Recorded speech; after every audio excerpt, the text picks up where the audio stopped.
Namaskar, welcome back after such a long time.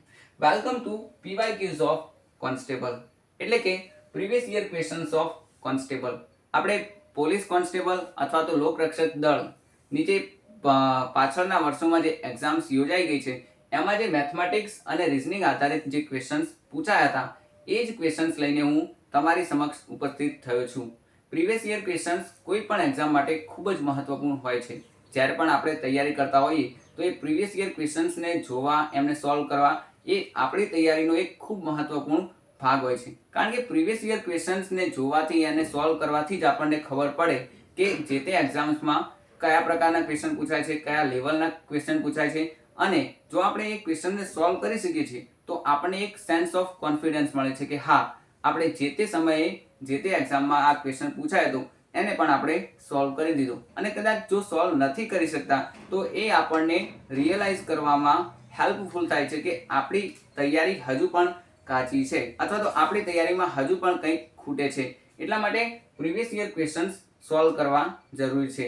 આપણે આ channel ઉપર જેટલા પણ ટોપિક શીખેલા છે એ ટોપિક આધારિત જે તે ક્વેશ્ચન જે તે એક્ઝામમાં પૂછાયેલા છે એ ક્વેશ્ચન આપણે આ વિડીયોમાં સોલ્વ કરીશું. તો ચાલો આ સેશનની શરૂઆત કરીએ.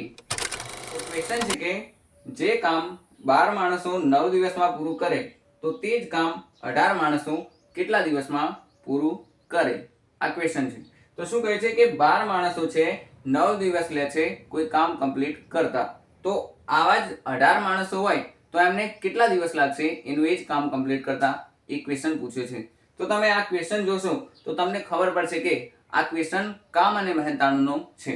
એમાં શું છે કે કામ બંને કેસીસ માટે સેમ રહે છે, પરંતુ એક કેસમાં શું છે, વ્યક્તિઓ 12 આપેલા છે અને એ 9 દિવસ લે છે એનું એ જ કામ કરતા. આપણને કહ્યું છે કે આવા 18 માણસો હોય તો એ કેટલા દિવસમાં એનું એ જ કામ કમ્પ્લીટ કરી દેશે. તો જ્યારે આવી કન્ડિશન હોય તો આપણે કામ અને મહેનતાણુંનો જે વિડીયો હતો એમાં એક ફોર્મ્યુલા જોયો હતો કે શું કે એ ફોર્મ્યુલા હતો કે M1T1 બરાબર M2T2. અહીંયા M1T1 અને M2T2 શું છે કે જ્યારે બંને કેસ માટે કામ સેમ રહેતું હોય ત્યારે આ M1 છે કેસ 1 માં વ્યક્તિઓની સંખ્યા અને T1 છે એ M1 જેટલા વ્યક્તિઓ દ્વારા T1 જેટલા સમયમાં એ કામ કમ્પ્લીટ થાય છે. અને એનું એ જ કેસ 2 માટે પણ છે. ત્યાં શું છે કે M2 જેટલા વ્યક્તિઓ છે અને T2 જેટલા સમયમાં એ લોકો એનું એ જ કામ કમ્પ્લીટ કરી શકે છે. તો આપણને કેસ 1 માં M1 અને T1 ની વેલ્યુ કેટલી આપેલ છે? કેસ 1 માં 12 વ્યક્તિઓ છે એટલે કે M1 ની વેલ્યુ 12 છે અને T1 9 દિવસમાં એ કામ કમ્પ્લીટ કરે છે એટલે માટે અહીંયા આપણે T1 કેટલા છે? 9 દિવસ છે.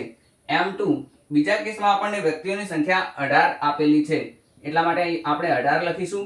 અને T2 આપણે સમય શોધવાનો છે કે 18 વ્યક્તિઓ એનું એ જ કામ કેટલા દિવસમાં કમ્પ્લીટ કરશે. અલ્ટિમેટલી આપણે T2 શોધવાના છે.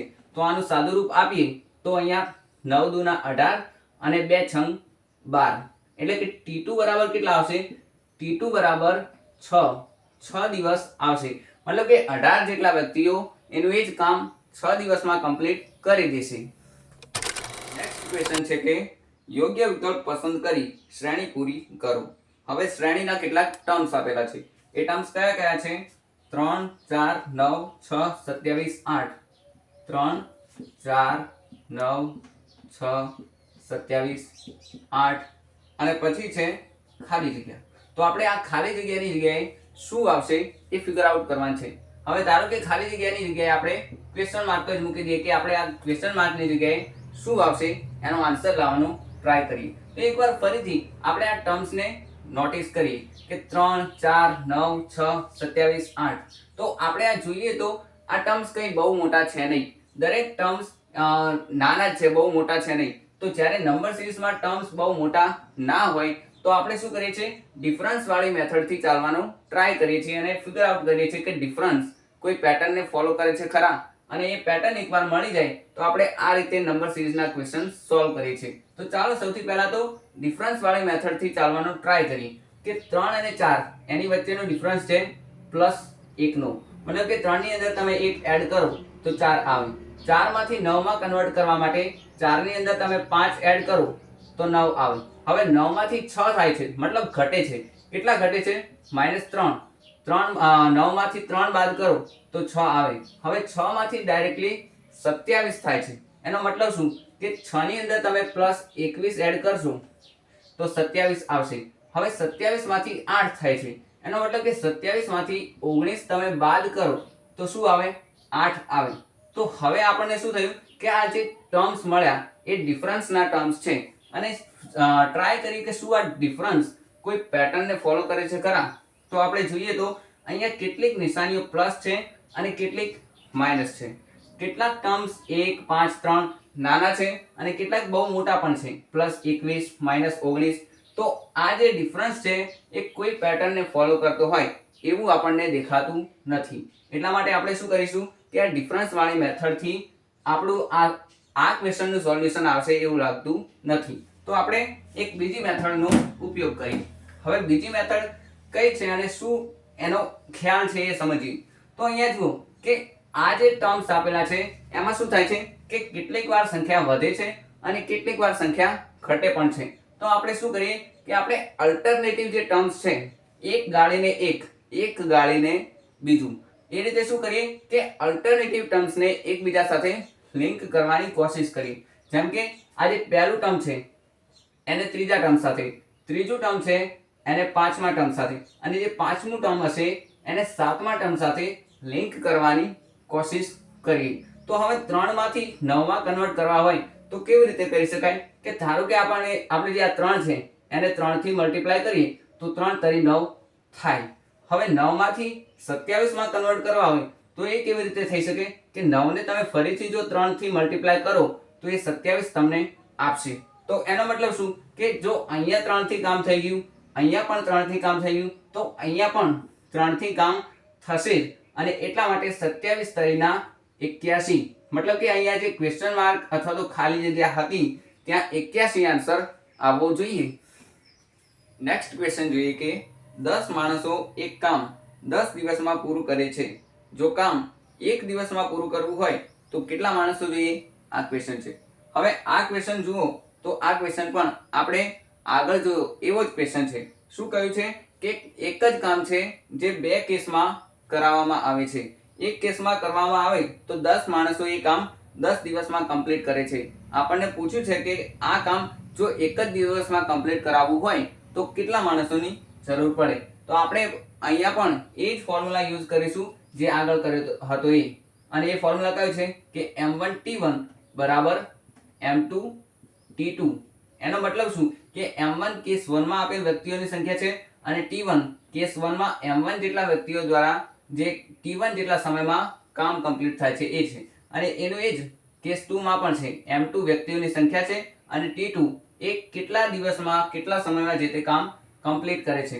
પરંતુ આ ફોર્મ્યુલા યુઝ કરવા માટેની એક જ લિમિટેશન છે અને એ છે કે બંને કેસ માટે કામ સેમ રહેવું જોઈએ. તો અહીંયા M1 કેટલા છે? 10 વ્યક્તિઓ છે અને એ 10 દિવસમાં કામ કમ્પ્લીટ કરે છે. આપણને શું કહ્યું છે કે એક જ દિવસમાં કામ કમ્પ્લીટ કરાવવું હોય તો કેટલા માણસો જોઈએ? મતલબ M2 ની વેલ્યુ શું હોવી જોઈએ? તો T2 ની વેલ્યુ એક દિવસ આપણને આપેલ છે. તો અહીંથી આપણને ડાયરેક્ટલી ખબર પડે કે M2 1 સાથે મલ્ટીપ્લાય થઈને અલ્ટિમેટલી M2 થવાના છે. અહીંયા 10 × 10 કરો તો 10 દાન 100, એટલે અલ્ટિમેટલી M2 કેટલા આવશે? 100 આવશે. મતલબ કે 100 વ્યક્તિઓ જો એ કામ કરવા બેસે તો એક જ દિવસમાં એ કામ કમ્પ્લીટ કરી દેશે. નેક્સ્ટ ક્વેશ્ચન છે કે શ્રેણી પૂરી કરો. હવે શ્રેણીના કેટલાક ટર્મ્સ આપેલા છે. એ ટર્મ્સ કયા કયા છે?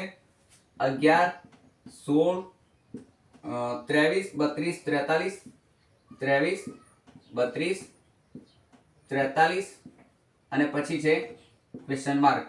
હવે એમ કહ્યું છે કે આ ક્વેશ્ચન માર્કની જગ્યાએ શું આન્સર આવશે એ તમે ફિગર આઉટ કરો. તો કઈ નહીં, એકવાર ફરીથી નંબર સિરીઝનો જ ક્વેશ્ચન છે અને નંબર સિરીઝનો ક્વેશ્ચન આપણે એ રીતે સોલ્વ કરીશું જે પહેલા આપણે કરતા આવે છે. હવે આ જે ટર્મ્સ જોશો તો એકવાર ફરીથી આ ટર્મ્સ વચ્ચેનો જે ડિફરન્સ છે એ બહુ મોટો છે નહીં. તો આપણે શું કરીશું, આ ટર્મ્સ વચ્ચેનો ડિફરન્સ જ ફિગર આઉટ કરીશું અને શોધીશું કે એ ડિફરન્સ કઈ પેટર્નને ફોલો કરે છે. જેમ કે 11 અને 16 એમની વચ્ચેનો ડિફરન્સ કેટલો છે? +5 નો છે. હવે 16 અને 23 એમની વચ્ચેનો ડિફરન્સ કેટલો છે? +7 નો છે. મતલબ કે 16 ની અંદર તમે 7 ઉમેરો તો 23 આવે. 23 અને 32 વચ્ચેનો ડિફરન્સ કેટલાનો છે? એ +9 છે, મતલબ કે 23 ની અંદર તમે 9 ઉમેરો તો 32 આવે. હવે 32 માંથી 43 થાય છે, એનો મતલબ શું કે 32 માંથી 43 ત્યારે થાય જ્યારે તમે 32 ની અંદર 11 એડ કરો તો 43 આવે. હવે તમે આ જે ડિફરન્સ છે એના ટર્મ્સ જુઓ તો આ શું છે, આ એકી સંખ્યાઓ છે કે 5 7 9 11. તો 11 પછીની એકી સંખ્યા કઈ હશે, એ હશે 13. મતલબ કે જે નેક્સ્ટ ડિફરન્સ આવવાનો છે એ +13 નો આવવાનો છે. હવે 43 ની અંદર તમે 13 એડ કરો તો કેટલા આવે, 56 56 આવે. એટલા માટે આ ક્વેશ્ચન માર્કની જગ્યાએ શું આન્સર આવશે, 56 આવવાનું છે. નેક્સ્ટ ક્વેશ્ચન છે કે શ્રેણી પૂરી કરો. શ્રેણીના એકવાર ફરીથી ટર્મ્સ આપેલા છે અને એ ટર્મ્સ છે 1 6 15 28 45 અને ક્વેશ્ચન માર્ક. 1 6 15 એના પછી છે 28 45 અને પછી છે ક્વેશ્ચન માર્ક. એમણે પૂછ્યું છે કે આ ક્વેશ્ચન માર્કની જગ્યાએ શું આન્સર આવશે. હવે નંબર સિરીઝનું ક્વેશ્ચન છે, શ્રેણી છે એક રીતે કહીએ તો, અને આપણે આ ક્વેશ્ચન માર્કની જગ્યાએ શું આન્સર આવશે એ ફિગર આઉટ કરવાનું છે. તો આપણે શું કરીએ કે આ જે દરેક ટર્મ્સ છે એમની વચ્ચેનો ડિફરન્સ ફિગર આઉટ કરીએ. તો 1 અને 6 ની વચ્ચેનો ડિફરન્સ કેટલો છે, તો કે +5 નો છે. 1 ની અંદર તમે 5 ઉમેરો તો 6 આવે. 6 માંથી 15 થાય છે, તો એનો મતલબ શું કે 6 ની અંદર તમે જ્યારે 9 ઉમેરો 9 તો એ 15 આવે.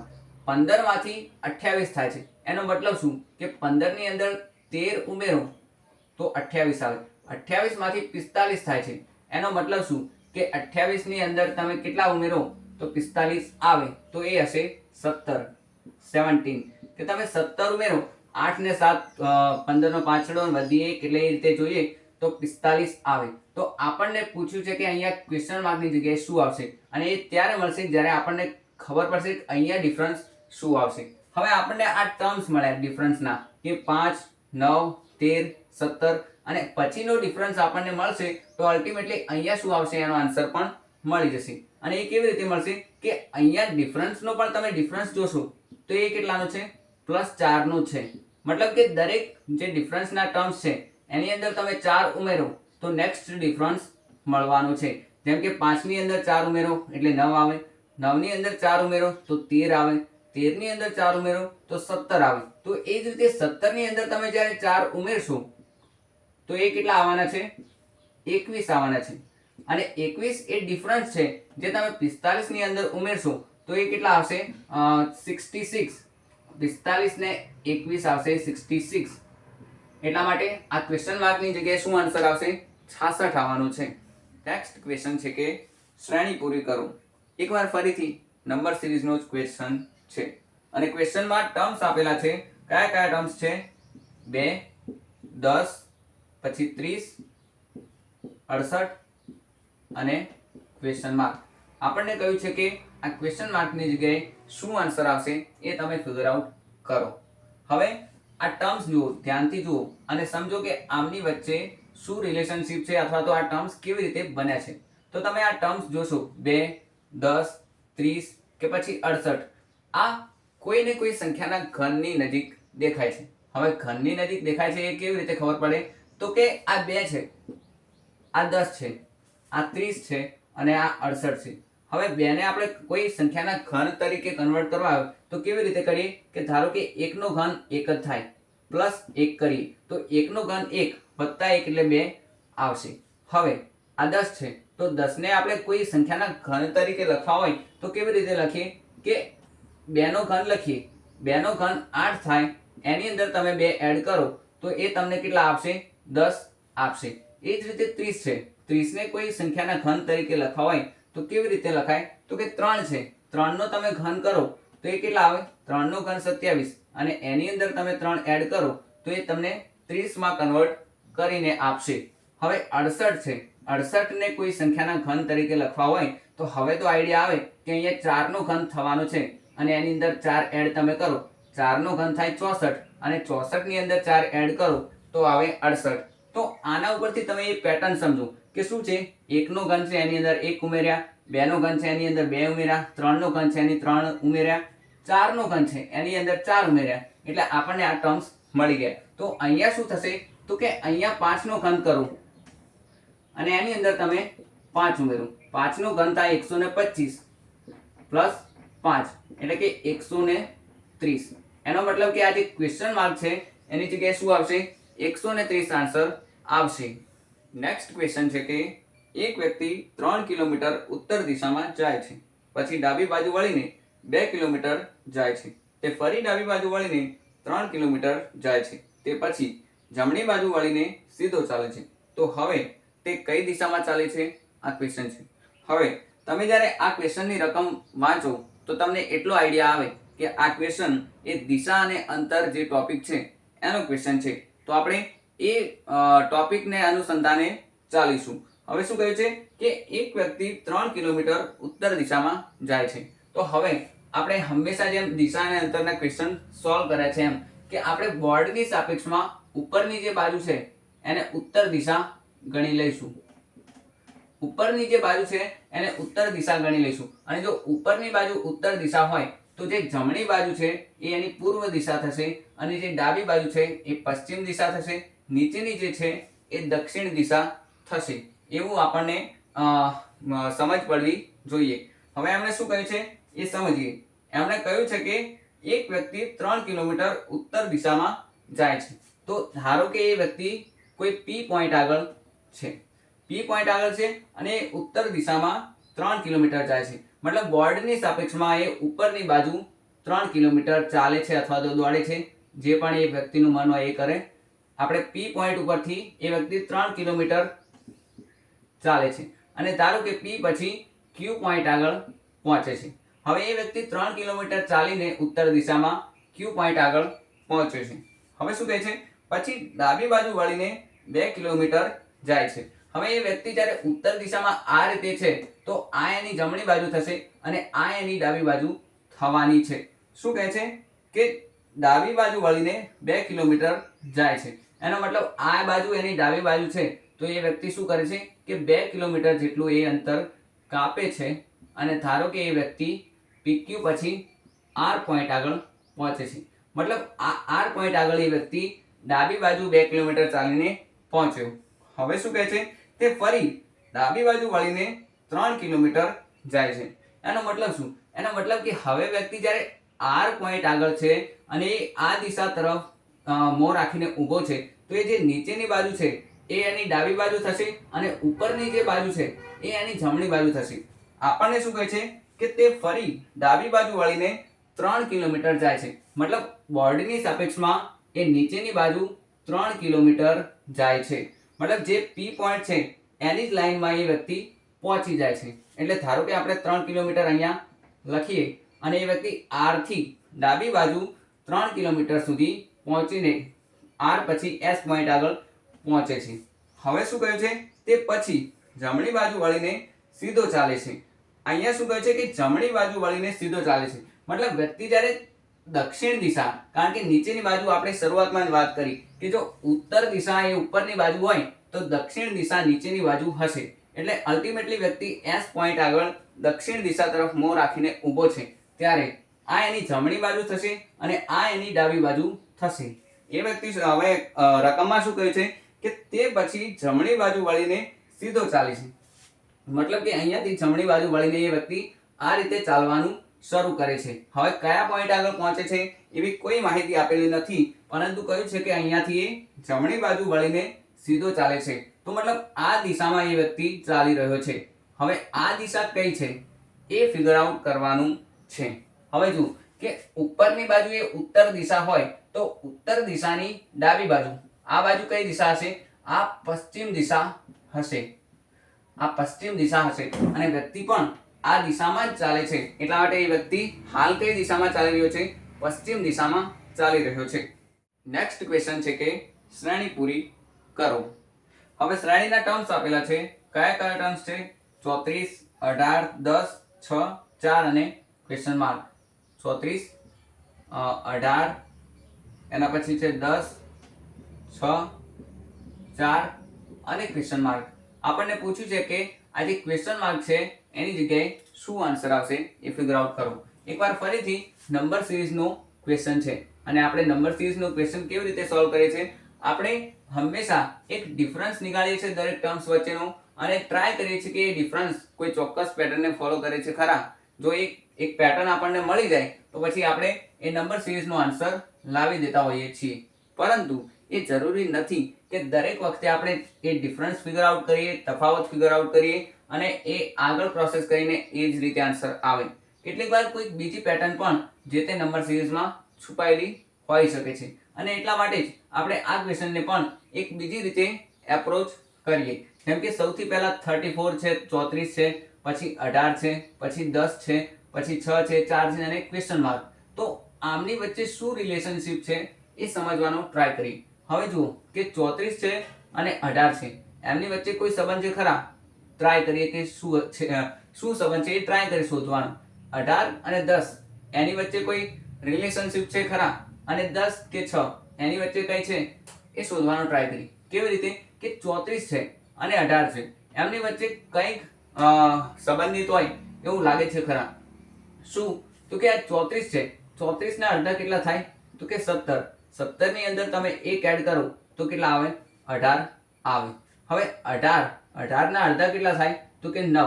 9 ની અંદર તમે 1 એડ કરો તો કેટલા આવે? 10. હવે 10 ના અડધા કેટલા થાય? તો કે 5. 5 ની અંદર તમે 1 એડ કરો તો કેટલા આવે? 6. તો એ જ રીતે 6 ના અડધા કેટલા થાય? 3. 3 ની અંદર 1 એડ કરો તો કેટલા આવે? 4. તો એનો મતલબ શું થયો? કે 4 છે, 4 ના અડધા કેટલા થાય? 2. અને 2 ની અંદર 1 એડ કરો તો કેટલા આવે? 3. તો આ જે પેટર્ન થી આપણે ચાલ્યા તો અલ્ટિમેટલી ક્વેશ્ચન માર્કની જગ્યાએ શું આન્સર આવવો જોઈએ? 3. 3 આન્સર આવવો જોઈએ. નેક્સ્ટ ક્વેશ્ચન છે કે શ્રેણી પૂરી કરો.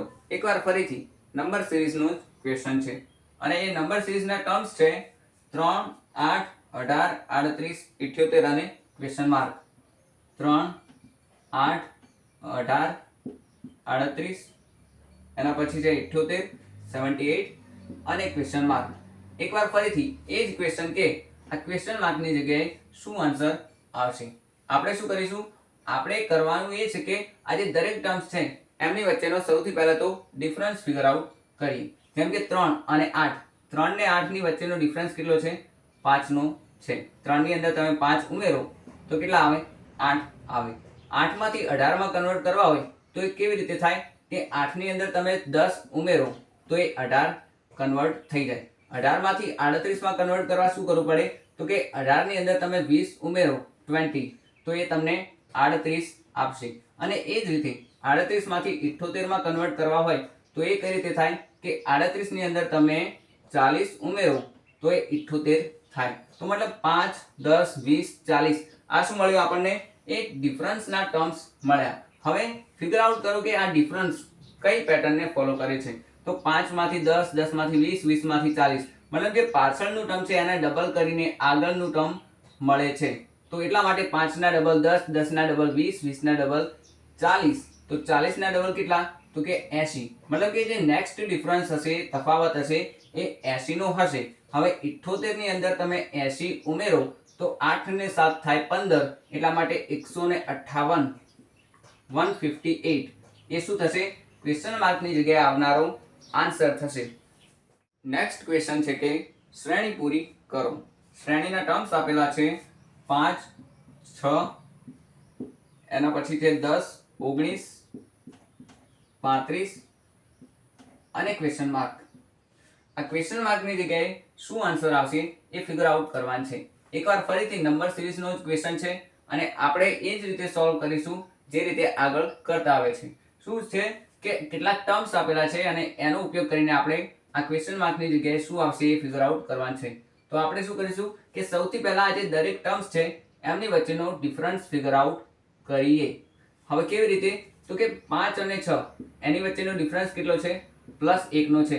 5 ની અંદર તમે 1 એડ કરો તો 6 આવે. 6 અને 10 ની વચ્ચેનો ડિફરન્સ કેટલો છે? +4 નો છે. 4 તમે 6 ની અંદર એડ કરો તો 10 આવે. 10 માંથી 19 માં કન્વર્ટ કરવા આવે તો એ કેવી રીતે થાય? તો કે 10 ની અંદર તમે +9 ઉમેરો તો 19 આવે. અને 19 માંથી 35 માં કન્વર્ટ કરવા આવે તો એ કેવી રીતે થાય? તો કે 19 ની અંદર તમે +16 કરો તો કેટલા આવશે? 35 આવશે. તો આપણે ફિગર આઉટ કરીએ કે અહીંયા કયો ડિફરન્સ આવશે. જે 35 ની અંદર તમે એડ કરશો તો આપણને ક્વેશ્ચન માર્કની જગ્યાએ શું આન્સર આવશે એ મળશે. તો એ શોધવા માટે આપણે આ જે ડિફરન્સના ટર્મ્સ છે એની પેટર્ન શોધવી પડશે. જેમ કે 1 છે, 4 છે, 9 છે, 16 છે. તો આ સંખ્યાઓ તમે જોશો તો એક આઈડિયા આવશે. શું આઈડિયા? કે આ જે દરેક ટર્મ્સ છે એ પૂર્ણ વર્ગ છે. પૂર્ણ વર્ગ મતલબ એક કોઈને કોઈ સંખ્યાના વર્ગ છે. જેમ કે 1 એ 1 નો જ વર્ગ છે, 4 એ 2 નો વર્ગ છે, 9 એ 3 નો વર્ગ છે, 16 એ 4 નો વર્ગ છે. તો એનો મતલબ નેક્સ્ટ જે હશે એ 5 નો વર્ગ હશે અને 5 નો વર્ગ કેટલો આવે છે? 25. મતલબ કે જે નેક્સ્ટ ડિફરન્સ છે એ 25 નો આવવાનો છે. હવે જો 35 ની અંદર 25 તમે ઉમેરો તો કેટલા આવે? 60 આવે, 60. એટલા માટે 60 એ આ ક્વેશ્ચનનો રાઈટ આન્સર થશે. નેક્સ્ટ ક્વેશ્ચન છે કે શ્રેણી પૂરી કરો. શ્રેણીના ટર્મ્સ છે 90, 70, 50, 30, 10 અને ક્વેશ્ચન માર્ક. શું ટર્મ્સ છે? 90, 70, 50, એના પછી છે 30, 10 અને ક્વેશ્ચન માર્ક. ક્વેશ્ચન માર્કની જગ્યાએ શું આન્સર આવશે એ જ આપણો મેઇન ક્વેશ્ચન છે. હવે આ ટર્મ્સ જુઓ કે 90, 70, 50, 30, 10 અને ક્વેશ્ચન માર્ક. આમની વચ્ચેનો ડિફરન્સ આપણે નીકાળીએ. જેમ કે 90 માંથી 70 મતલબ કે 90 માંથી તમે 20 બાદ કરો, બાદ કરવાના છે તો એ 70 આપશે. 70 માંથી 50 મતલબ કે ફરીથી તમે 20 બાદ કરો 70 માંથી તો 50 આવે. એ જ રીતે 50 માંથી જ્યારે તમે 20 બાદ કરશો તો 30 આવશે. અને એ જ રીતે 30 માંથી તમે જ્યારે 20 બાદ કરશો તો 10 આવશે. તો આનો મતલબ શું? કે દરેક જે નેક્સ્ટ ટર્મ છે એ પાછળના ટર્મમાંથી 20 બાદ કરો તો તમને નેક્સ્ટ ટર્મ મળે છે. તો એ જ રીતે 10 માંથી તમારે 20 બાદ કરવાના છે અને 10 માંથી જ્યારે તમે 20 બાદ કરો તો એનો આન્સર કેટલો આવે? -10 આવે. એટલા માટે આ જે ક્વેશ્ચન માર્ક છે એની જગ્યાએ શું આન્સર આવશે? -10 આવવાનો છે.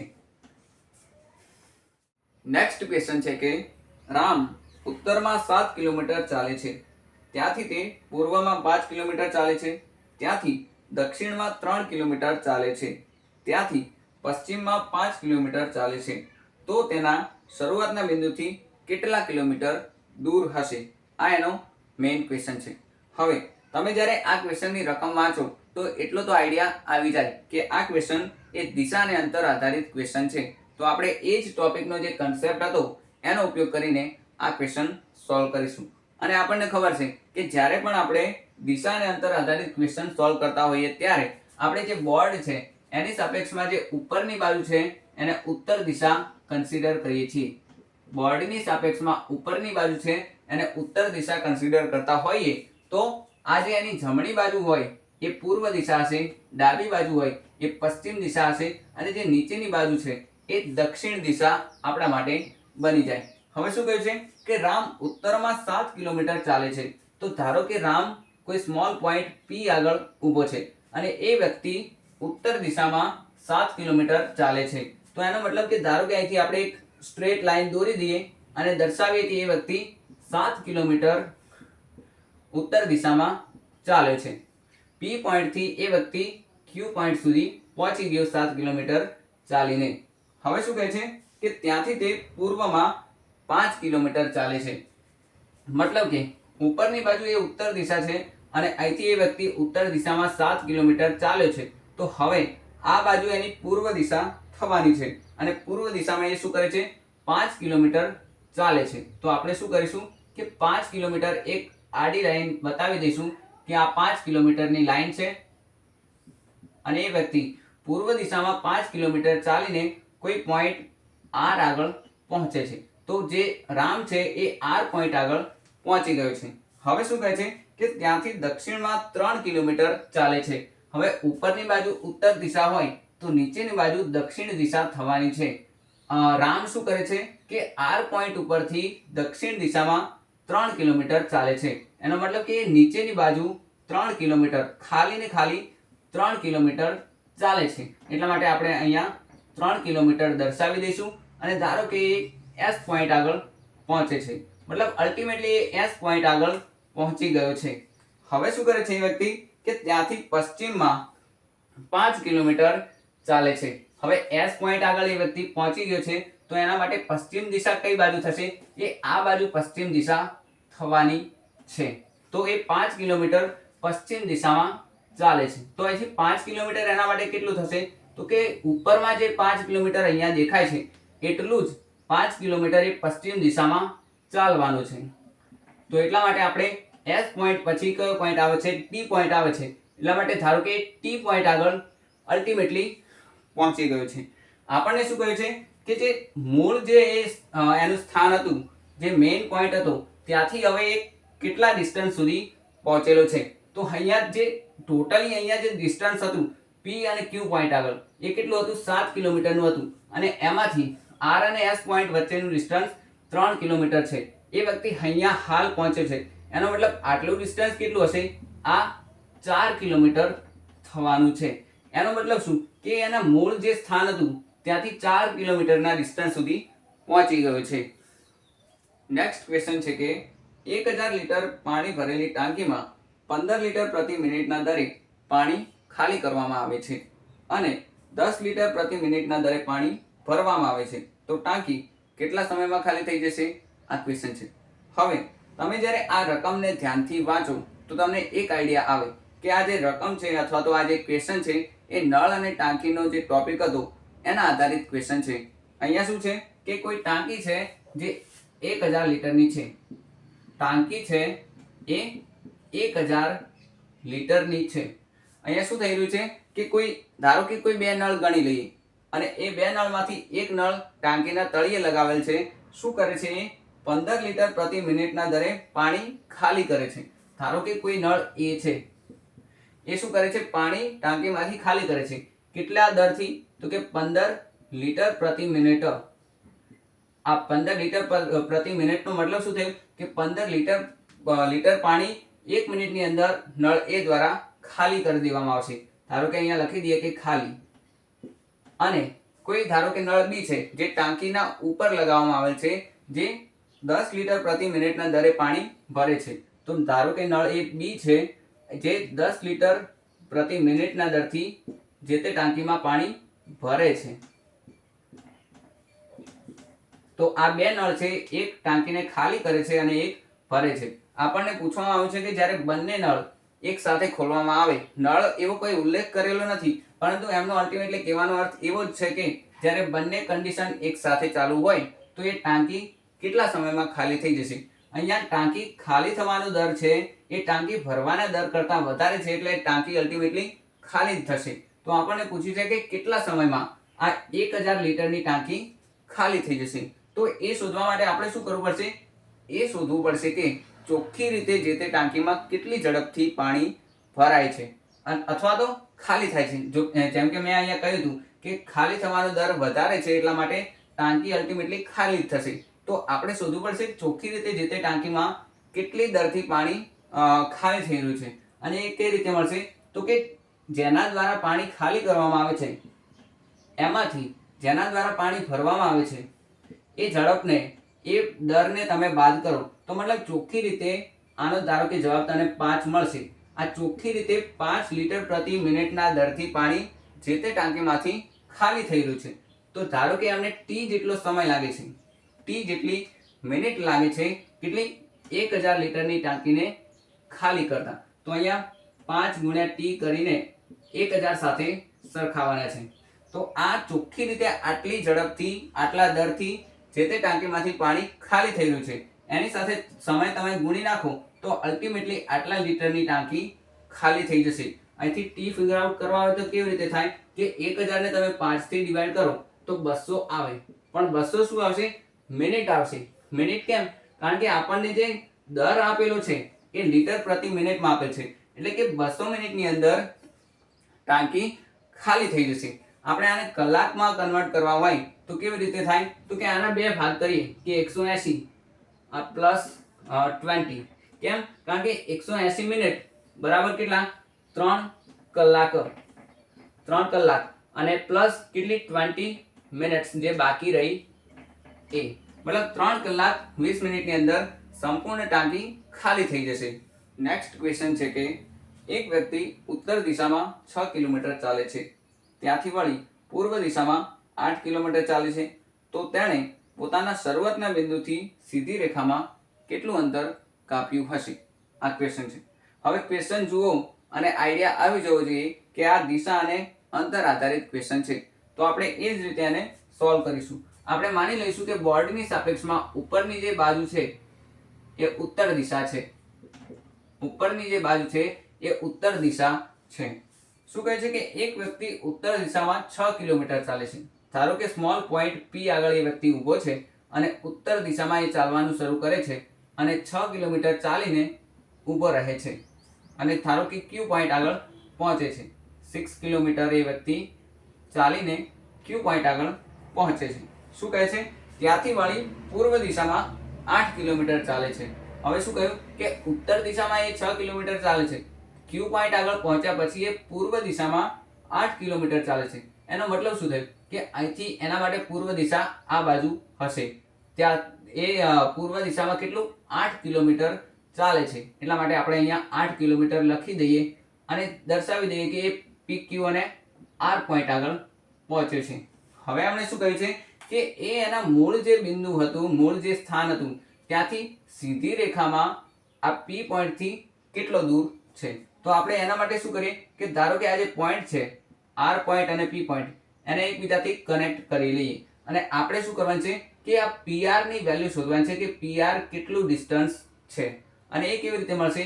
એ આપણને મળશે પાયથાગોરસના રૂલ પ્રમાણે, પ્રમેય પ્રમાણે, કે શું છે કે કાટકોણ ત્રિકોણ બની જાય છે. કયો કાટકોણ ત્રિકોણ? P, Q અને R. એમાં Q છે એ કાટખૂણો છે. તો પાયથાગોરસનો રૂલ શું કહે છે કે કાટખૂણાના સામેની બાજુનો વર્ગ એ બાકીની બે બાજુઓના વર્ગોના સરવાળા જેટલો થાય. એટલે કે PR ની વેલ્યુ આપણે જોતી હોય, અહીંયા ધારો કે હું P અને R કરી નાખું તો એની વેલ્યુ કેટલી આવશે કે વર્ગમૂળમાં આ જે PQ નો વર્ગ છે અને QR નો વર્ગ છે એના સરવાળા જેટલી થાય. PQ નો વર્ગ એટલે PQ માટે ધારો કે હું 6 લખું તો 6 નો વર્ગ વત્તા QR નો વર્ગ એટલે કે 8 નો વર્ગ હું લખું. આ પાયથાગોરસનો રૂલ છે કે કાટખૂણાની સામેની બાજુનો વર્ગ એ બાકીની બે બાજુના વર્ગોના સરવાળો જેટલો થાય. આપણે અલ્ટિમેટલી PR ની વેલ્યુ જોઈએ છે એટલા માટે અહીંયાથી શું થશે? 6 નો વર્ગ 36 અને 8 નો વર્ગ 64. 8 64. 36 અને 64 થાય 100. હવે 100 નું વર્ગમૂળ થાય 10. એટલે કે અલ્ટિમેટલી PR ની વેલ્યુ કેટલી આવશે? 10 કિલોમીટર આવશે. એટલે કે જે તે વ્યક્તિ એ તેના મૂળ સ્થાનેથી 10 કિલોમીટર સીધી રેખામાં પહોંચી ગયું છે. તો આ સાથે આપણો આજનો વિડીયો અહીંયા જ સમાપ્ત થાય છે. આપણે નેક્સ્ટ વિડીયોમાં જોઈશું રીઝનિંગ અને મેથમેટિક્સના કેટલાક બીજા ટોપિક્સ અને સોલ્વ કરીશું એ ટોપિક આધારિત કેટલાક અન્ય ક્વેશ્ચન્સ. પરંતુ ત્યાં સુધી have a great day. Thank you so much for watching this video and good bye.